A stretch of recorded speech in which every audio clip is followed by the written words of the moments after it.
Hey, welcome back to another video. Today's video is going to be on my LSAT scores. I sound a little stuffy because of the weather change, and if you hear something in the back, it's going to be my dryer running. So, I'm making this video later than I originally wanted to. I wanted to do a reaction video, but I was back home in Fayetteville, didn't have my ring light, and it didn't work out. So, I'm going to go ahead and get into it now. I'm going to be transparent, give you my honest feelings about everything and my honest reaction about my test scores. So, on the 18th, I got my scores back from the September LSAT. I took the LSAT in 2017, 2018, not 2019 and 2020. My third time taking it. My scores, I was very disappointed. Like, I studied so hard for that test, like so hard. My mom said I overstudied, but I studied so hard, day in and day out. I made a schedule and I stuck to the schedule. I took so many practice tests. Like, I did everything I felt like I could have possibly done. That's the only thing that's holding me together, is that I know I gave this test my all. Now, if I would have went in there, if I would have took that test and there's somewhere I could feel like I was lacking, I could be like, okay, this is my fault. I mean, it's my fault anyway, but I know I gave the test my all, like, really my all. When I got my test scores back, I cried so bad. Like, cried. I said, I'm not going to law school. I'm done. Apparently, this is not for me. I can't even pass the freaking, it's basically entrance exam. I can't even pass this. Like, how am I going to do good in law school? But I follow so many attorneys and lawyers and, you know, just inspirational pages on Instagram, and so many times they will say that your LSAT and your GPA, they're just a number. They do not define how well you would do in law school. It is just a number. And I have to keep that in my head, because if not, I would definitely get discouraged.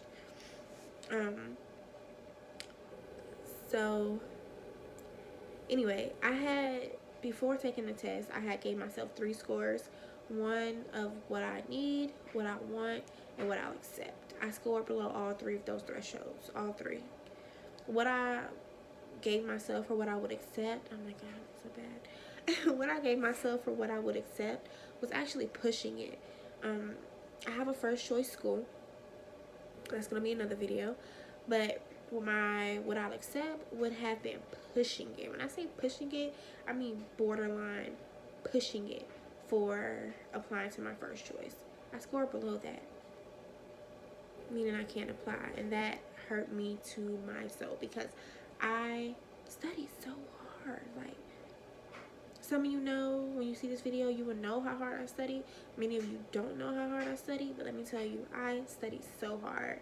I have so many study materials, so many courses. I spent money on this stuff, okay? On courses. I studied so hard. I deserved the score that I wanted.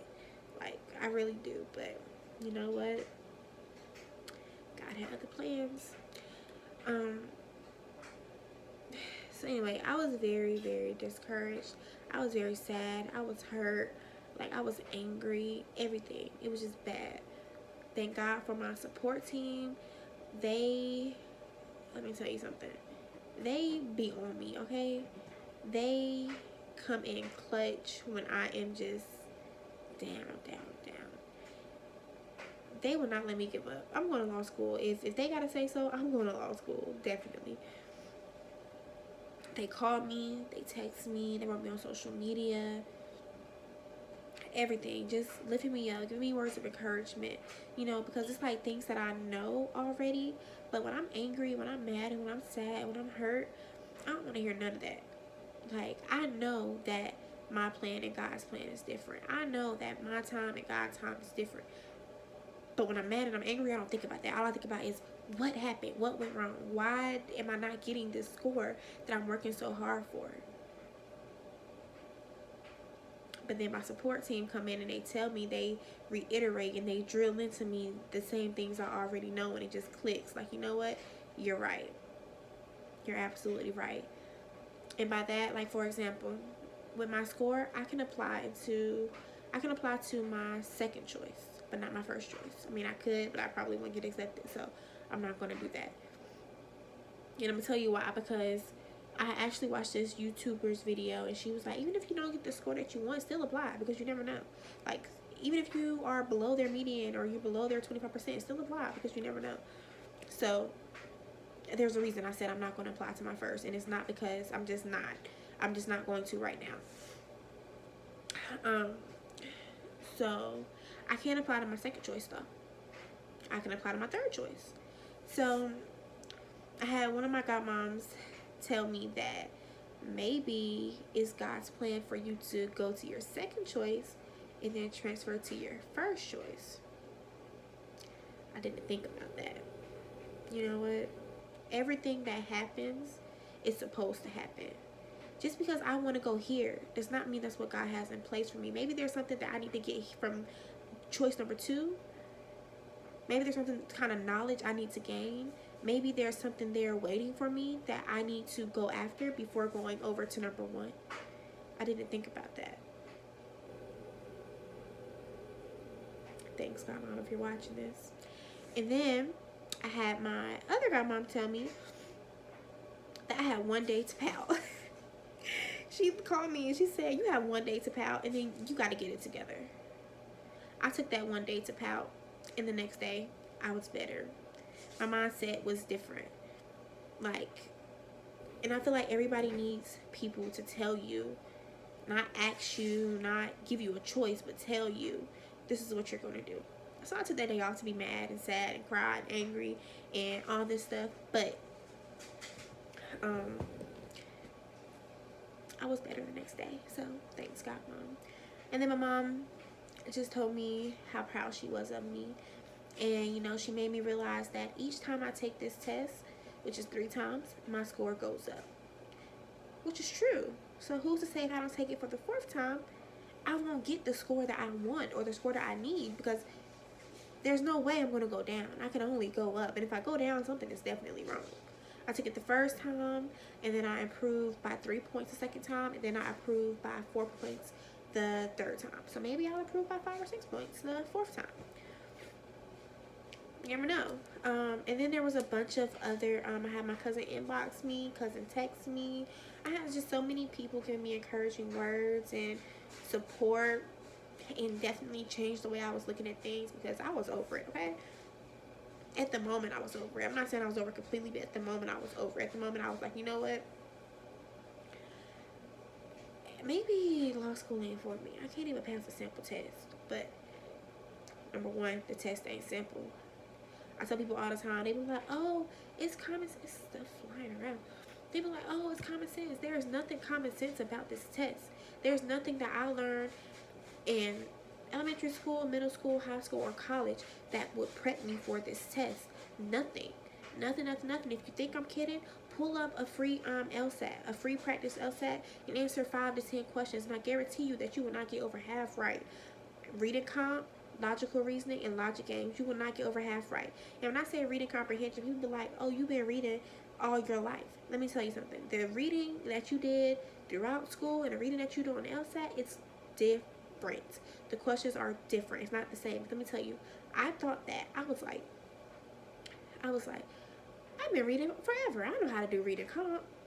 Like, I don't need to study that. That is my weakest area. I have improved on logic games, and I have improved on logical reasoning. But reading comp kicks my behind. Literally. Kicks my behind. I'm not kidding. Do it. Take a practice LSAT. Let me know how you do. Please. Because if you get over half right, come tutor me. I will pay you. Okay? So yeah, that's what happened with my LSAT scores. I'm going to do another video that actually talks about my LSAT scores, like the actual numbers, talk about my GPA, the actual number, because I am going to give that. Like I said, I'm going to be very transparent. I'm not ashamed of anything. I'm going to give the backstory about that. It is what it is. I'm going to law school regardless. I don't care if I have a 1.2. I'm getting into law school. I do not have a 1.2, but if I did, I'm going to law school, because that's just a number and it does not define this, okay? When you go through college, there's so many different aspects and areas of your life that can cause your GPA to drop. When you're taking or when you're studying for that LSAT, there is so many things that can affect you from getting a good score. Maybe you're not good at standardized tests. I'm not, oddly, because actually growing up I was real good at tests. I didn't have to study.